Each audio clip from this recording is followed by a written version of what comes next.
Ito nga pala guys, yung araw na namigay kami ng libreng mais nang bibili sa amin ng aming jumbo siomai. Ali guys, ang nag-sponsor nga pala dito yung Papawis Basketball. Nung natapos na nga pala guys, igayak yung aming mga ititinda, pumunta na nga pala kami ni Pinuno sa Freedom para iayos nga pala guys yung mga gagamitin namin gamit dito. Bali ngayong araw guys, sasamahan ko nga pala si Pinunong maglabas ng kanyang motor. Nung dumating nga pala guys si Maring Abno, dala-dala na nga rin pala niya guys yung ating mais on fire. Unang customer ni Lelet, yan.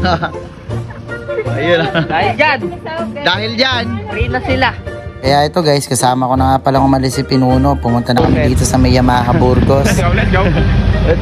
Let's go. Ayan guys, eto na. Hey guys, dito nga pala ako nagtrabaho dati sa may Wiltec. Yun nga lang, dun nga pala ako na-assign sa may Yamaha Santa Rosa. Medyo malayo nga lang sa atin yun. Si Ma'am Cindy Cabrera nga pala, yung manager dito sa may Yamaha Burgos. Eto nga pala guys, yung nilabas ng Yamaha na bagong nilang model ng motor. Dito nga pala guys, marami nga pala kayong pagpipili ang motor dito. Eto nga pala guys, yung susian ng bago nilang model na motor na Grabis. Ang pinakaiba nga lang pala guys, yung gasolinahan niya nandito na guys sa may left side. Tapos yung compartment na nga pala nito guys, sobrang laki na rin. Halos din laki nga rin lang din ng NMAX at Aerox. Kaya guys, yung mga gusto maglabas dyan, yung gusto magkaroon ng bagong motor, mag-PM nga lang pala kayo sa akin at sasamahan ko kayo. Pero syempre guys, dapat good payer kayo. Hindi kayo guys madidelay ng mga hulog. So eto na nga guys, pumipirma na nga pala ako guys ng agent form at nag-agent na nga pala ako dito. Dati na rin akong agent doon sa may Yamaha Santa Rosa, kaso medyo malayo nga lang pala kaya lumipat na lang ako dito. Etong kulay blue na sniper nga pala guys, yung bibili ni Pinuno at ilalabas ng motor dito. Sobrang pangarap nga pala talaga niya magkaroon ng ganyang motor. Kaya nung nakita ko masaya si Pinuno, masaya na rin ako para sa kanya. Yun nga guys, binigyan pa tayo ng merienda ditong sesto at saka tinapay. Sobrang solid naman talaga. Tapos nakita ko nga pala tong napaka-astig at napaka-cute na motor na to. Hali dito guys, nakita ko na nga rin pala guys yung new version ng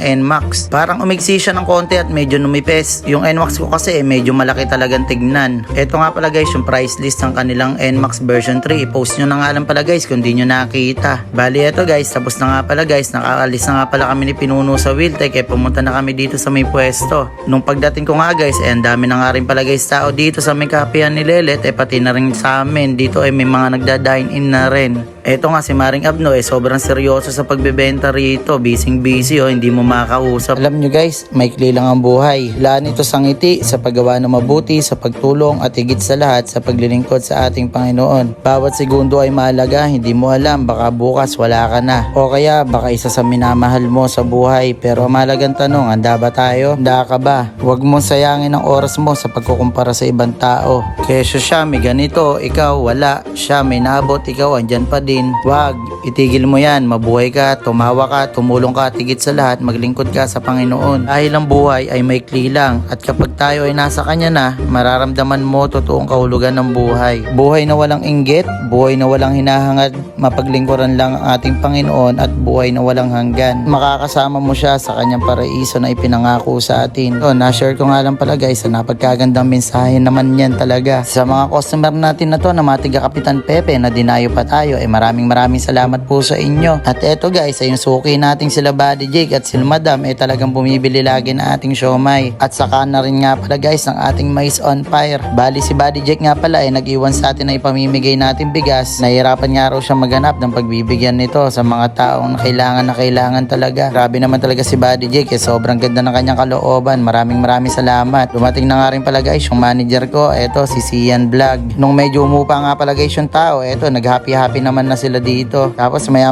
lang guys, dumating na nga pala guys si Jam at yung kapatid kong babaeng si Wilma no. Bibili nga rin pala guys sila ng ating siomai. Sobrang paborito na nga rin pala guys ng kanilang anak yung ating siomai. Yun nga lang guys, yung mga pinamigay nating mais may mga naubusan na. Bali 29 pieces nga lang pala guys yung pinamigay naming mais dito. Yung iba late na nga raw nila napanood, pero iba guys talaga sobrang agap nila talaga. Maraming salamat talaga sa paulit-ulit na bumibili ng ating paninda, lalo na yung ating mais on fire. Dito kami talaga guys nagumpisa sa mais on fire. Kaya eto guys, sinuloy-tuloy na namin yung aming negosyo ni Maring Abno. Grabe naman talaga guys, yung araw nito talagang dinumog tayo ng mga tao. Okay din talaga guys pag may free talaga ipinamimigay Okay din talaga yon sa mga marketing strategy. Kaya guys, yung mga katulad yung may small business dyan, kain mo magtinda kahit pa matumal. Mahalaga na may pumapasok kahit barya kaysa sa wala. Sabi nga, small earning is better than nothing. Salamat nga pala kay Pinuno nagabala pa pa, dinalan pa niya tayo ng Jollibee.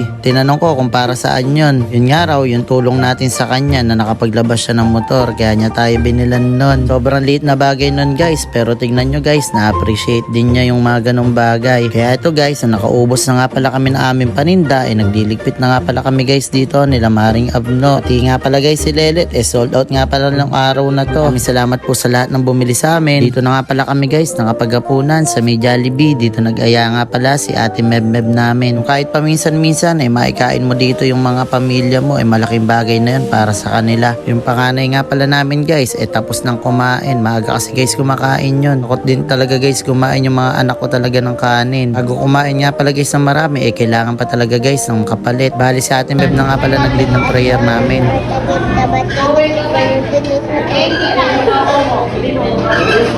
Nakakatuwa nga lang pala talaga guys, yung anak ko marunong na nga malalangin. Saka syempre guys, bago nga pala kami matapos kumain sa mga ganito, nilinis namin ni Maring Abno yung lamesa namin. So guys, maraming salamat nga pala sa pagsama sa aming video. Hanggang dito na lang, God bless you all.